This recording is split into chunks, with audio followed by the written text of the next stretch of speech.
일본의 돈줄이 멈추자 세계가 흔들리기 시작했다. 30년 동안 세계 경제를 떠받친 엔케리 ATM의 종말, 세계 금융에 숨겨진 엔진. 지금 이 순간 미국 증시가 흔들리고 한국 코스피도 출렁이고 부동산은 거래가 얼어붙고 금리는 언제 내려올지 아무도 확실히 모릅니다. 사람들은 원인을 찾습니다. 파월의 말 한마디, 미국 CPI 수치, 연준의 다음 행보. 그런데 저는 오늘 여러분께 완전히 다른 이야기를 하려고 합니다. 진짜 문제는 파월의 입이 아니라 일본의 통장이었다. 지난 30년 동안 세계 금융시장에는 보이지 않는 현금 인출기가 있었습니다. 그 ATM기의 이름은 바로 일본이었습니다. 전 세계 투자자들이 일본에서 공짜에 가까운 돈을 빌려 미국 주식을 사고 미국 국채를 사고 신흥국에 투자하고 부동산을 사고 비트코인까지 올렸습니다. 그런데 지금 그 ATM기가 꺼지기 시작했습니다. 그리고 세계는 그 후폭풍을 정확하게 막고 있습니다. 오늘 이 영상 하나면 지금 세계에서 벌어지고 있는 일의 본질이 보입니다. 끝까지 보시면 앞으로 어떻게 대응해야 할지 감이 잡히실 겁니다. 1장, 모든 시작은 플라자 합의였다. 1985. 시간을 1985년으로 돌려봅시다. 그 당시 미국의 최대 골칫거리는 무역 적자였습니다. 그것도 어마어마한 규모의 적자. 소니의 워크맨이 미국 시장을 휩쓸고 도요타와 혼다가 미국 도로를 가득 채우고 파나소닉 전자 제품이 미국 가정을 점령하던 시대였습니다. 미국 언론들은 이렇게 썼습니다. 일본이 미국을 먹어치우고 있다. 실제로 1980년대 중반 일본의 경제력은 정점에 달했습니다. 미국 사람들은 진지하게 걱정했습니다. 21세기 세계 1위 국가가 일본이 될 수도 있다고. 결국 미국은 행동에 나섭니다. 1985년 9월 22일 뉴욕 플라자 호텔. 미국, 일본, 서독, 프랑스, 영국의 재무장관들이 한자리에 모입니다. 그리고 역사에 남을 합의를 합니다. 달러를 약하게 만들어라. 엔화를 강하게 만들어라. 이것이 플라자 합의입니다. 효과는 즉각적이고 충격적이었습니다. 합의 이전 달러 대비 엔화 환율은 1달러에 240엔 수준이었습니다.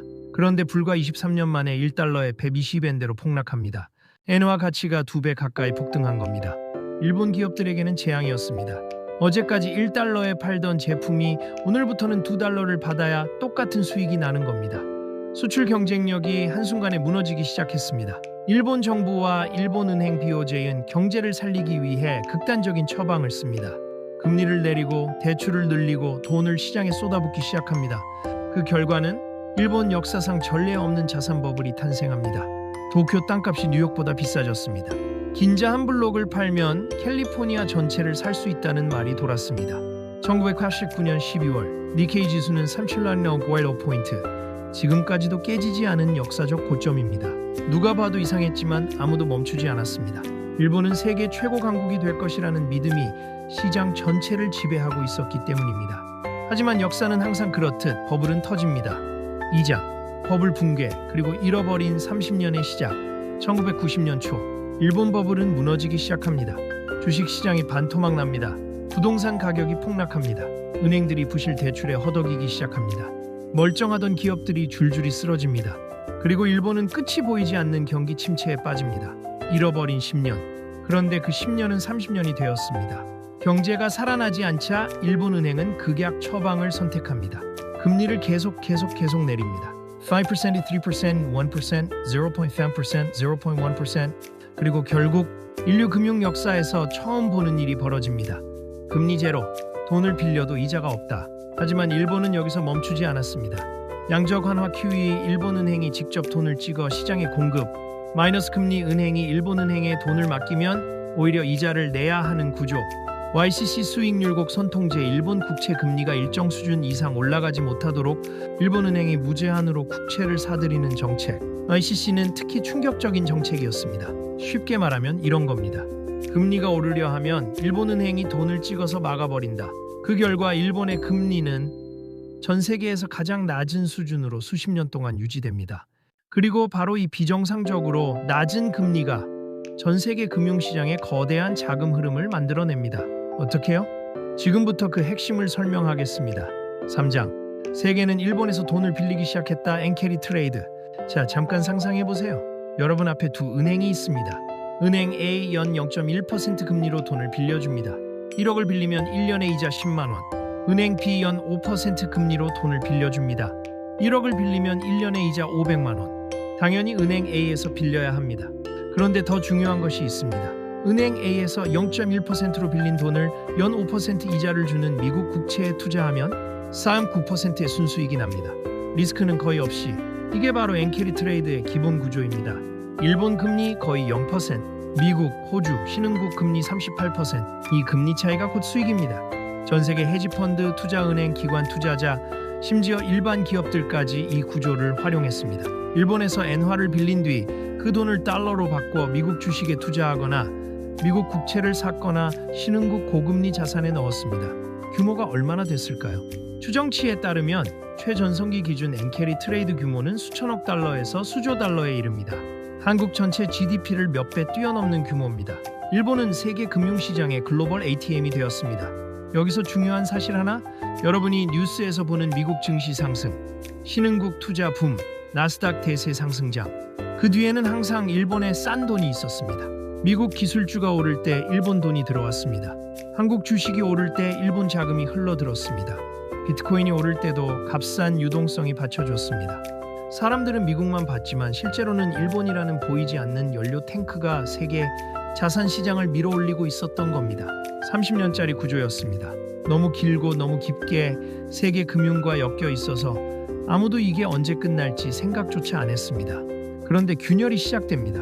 4장 2020년 이후 세계가 바뀌었다. 2020년 코로나가 세계를 멈춰 세웠습니다. 각국 정부는 패닉에 빠진 경제를 살리기 위해 미친 듯이 돈을 풀었습니다. 미국 연준만 해도 수조 달러를 시장에 공급했습니다. 한국, 유럽, 일본 모두 마찬가지였습니다. 그 결과 잠시 주식시장은 역사적 상승을 보였습니다. 동학개미 운동, 코인 열풍, 부동산 폭등 모두 이 유동성의 파도 위에서 벌어진 일입니다. 그런데 뭔가 이상한 일이 벌어집니다. 물가가 오르기 시작한 겁니다. 이유는 복합적이었습니다. 코로나로 인한 공급망 붕괴, 반도체, 원자재 공급 부족, 에너지 가격 급등, 그리고 결정적으로 2022년 2월 러시아가 우크라이나를 침공합니다. 석유 가격, 가스 가격, 곡물 가격이 동시에 폭등합니다. 전 세계 중앙은행들이 긴축에 들어갑니다.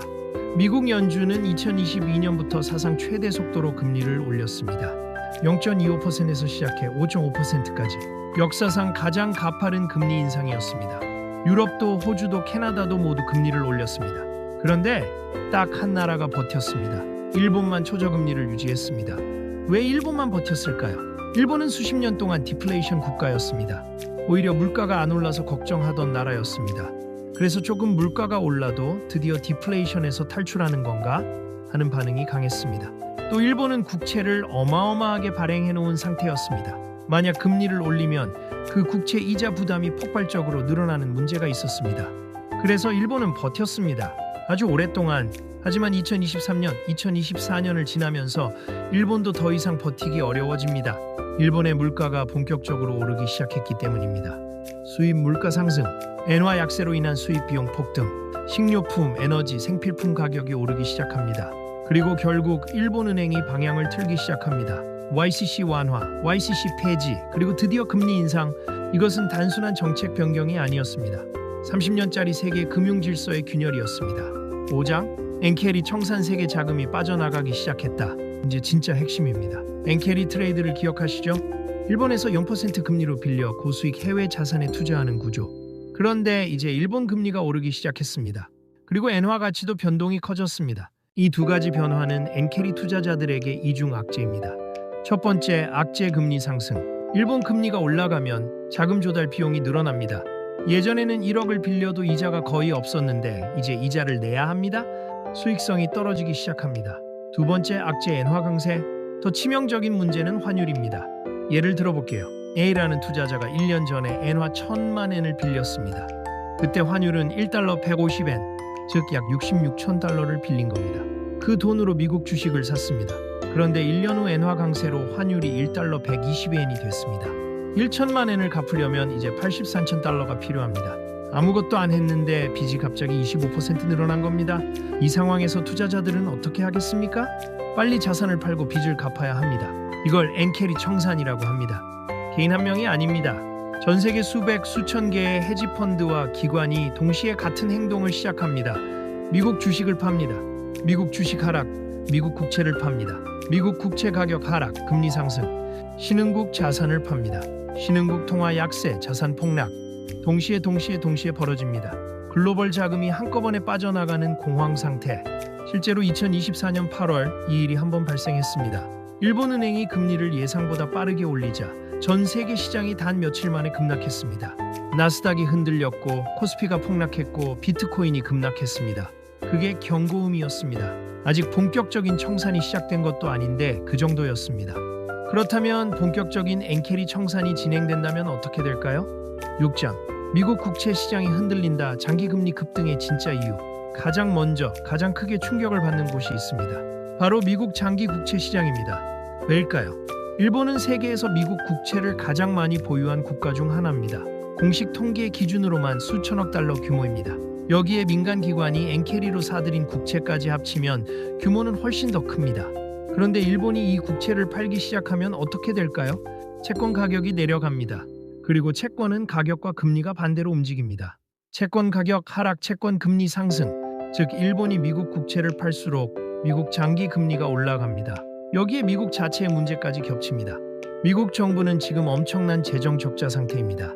1년에 수조 달러 규모의 적자를 국채 발행으로 메우고 있습니다. 즉 국채를 엄청나게 찍어내고 있습니다. 수요 사려는 사람은 줄고 공급하려는 국채는 늘어납니다. 결과는 하나입니다. 금리가 튀어오릅니다. 실제로 2023-25년 사이 미국 10년물 국채 금리는 장기간 45% 수준을 유지했습니다. 2021년까지만 해도 1%대였던 금리가 이렇게 된 겁니다. 이게 왜 큰 문제냐고요? 모기지 금리가 직결되어 있습니다. 미국 30년 고정 모기지 금리는 10년물 국채 금리에 연동됩니다. 국채 금리가 5%면 모기지 금리는 78%가 됩니다. 집을 사는 비용이 폭등합니다. 부동산 거래가 얼어붙습니다. 기업 투자도 위축됩니다. 소비자 대출 이자도 늘어납니다. 그리고 가장 직격탄을 맞는 곳이 있습니다. 7장 장기 금리 상승이 성장주를 죽이는 이유. 많은 분들이 금리 얘기를 들으면 대출 이자 이야기겠지 하고 생각합니다.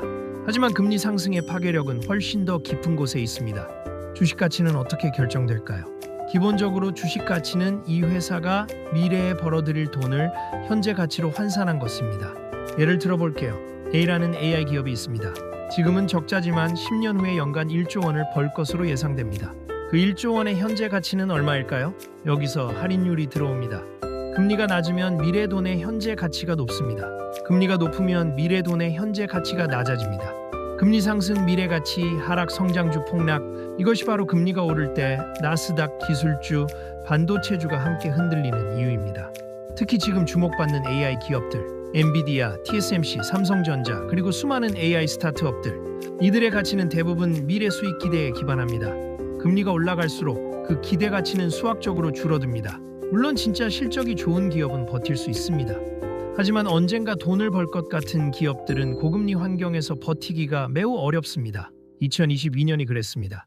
금리가 급격히 오르자 나스닥은 1년 만에 33% 하락했습니다. Amazon 50%, Meta 65%, 넷플릭스 75%. 장기 금리 상승의 파괴력이 어느 정도인지 보여주는 사례입니다.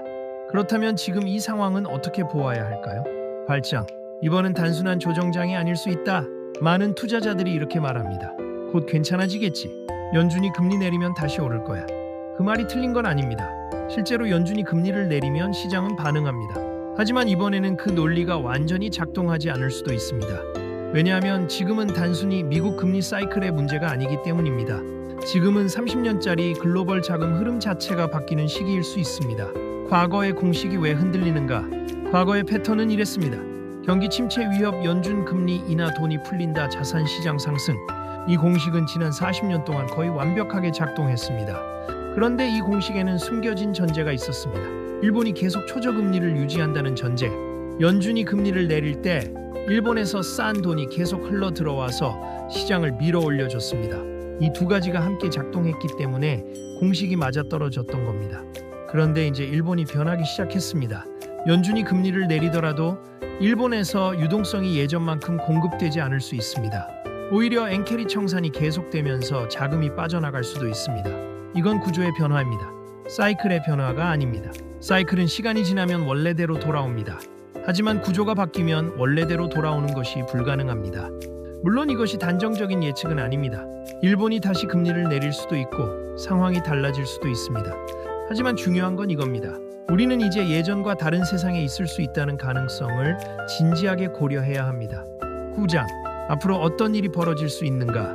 그렇다면 구체적으로 앞으로 어떤 변화를 예상해야 할까요? 4가지 흐름을 말씀드리겠습니다. 변동성이 커지는 시대, 유동성이 넘치는 시대에는 자산이 전반적으로 올라갔습니다. 나쁜 뉴스가 나와도 돈이 받쳐줬습니다. 하지만 유동성이 줄어드는 시대에는 조그만 충격도 크게 반응할 수 있습니다. VIX 공포 지수가 자주 그리고 크게 오를 가능성이 높습니다. 예전처럼 버티면 오른다는 공식이 항상 통하지 않을 수 있습니다. 부채 많은 자산은 더 위험해진다. 저금리 시대에는 빚을 많이 지고 자산을 사는 전략이 매우 유효했습니다. 이자가 거의 없으니 부채 부담이 적었고 자산 가격이 올라가니 수익이 쌓였습니다. 하지만 고금리 시대에는 다릅니다. 부동산 레버리지 투자, 한계 기업, 좀비 기업, 적자 지속 스타트업 이런 곳들이 하나씩 흔들리기 시작할 수 있습니다. 금리가 오르면 숨어있던 문제가 드러납니다. 국가 간 격차가 커진다. 돈이 넘칠 때는 모든 나라가 함께 성장했습니다. 하지만 돈이 줄어들면 돈은 진짜 경쟁력이 있는 나라로만 몰립니다. 에너지 자원이 있는 나라, 첨단 기술력이 있는 나라, 건전한 재정을 유지하는 나라, 강한 수출 경쟁력을 가진 나라, 반대로 부채가 많고 기술 경쟁력이 없고 에너지를 수입에 의존하는 나라는 더 어려워질 수 있습니다. 한국은 어느 쪽일까요? 이건 각자 판단하셔야 합니다. 개인 투자 전략의 전환, 가장 실용적인 이야기입니다. 과거 총 15년 동안의 투자 방식은 이랬습니다. 인덱스 ETF를 사서 그냥 들고 있으면 오른다. 성장주 사면 된다. 부동산 사두면 된다. 이 방식들이 틀렸다는 게 아닙니다. 하지만 이런 방식이 작동한 데에는 유동성 과잉이라는 거대한 배경이 있었습니다. 그 배경이 바뀌면 같은 방식이 같은 결과를 낳지 않을 수 있습니다. 이제는 유동성보다 실적, 기대보다 현금 흐름이 중요해지는 시대일 수 있습니다. 배당을 주는 기업, 부채가 적은 기업, 진짜 이익을 내는 기업, 이런 기업들이 상대적으로 더 주목받을 수 있습니다. 물론 AI 혁신처럼 거대한 기술 변화가 이 흐름을 상쇄할 수도 있습니다. 세상은 단선적으로 움직이지 않습니다. 하지만 준비된 사람은 어떤 상황이 오더라도 대응할 수 있습니다. 10장. 지금 우리가 반드시 봐야 하는 것. 마지막으로 가장 중요한 이야기를 하겠습니다. 지금 시장의 혼란은 단순히 숫자의 문제가 아닙니다. 이건 시대의 문제입니다. 1985년 플라자 합의로 시작된 엔화 강세 일본 버블 붕괴, 초저금리 시대 엔캐리 트레이드 글로벌 자산 버블, 이 거대한 흐름이 지금 전환점을 맞이하고 있습니다. 30년 넘게 이어진 질서가 바뀌고 있습니다. 많은 사람들은 여전히 과거의 방식으로 세상을 봅니다.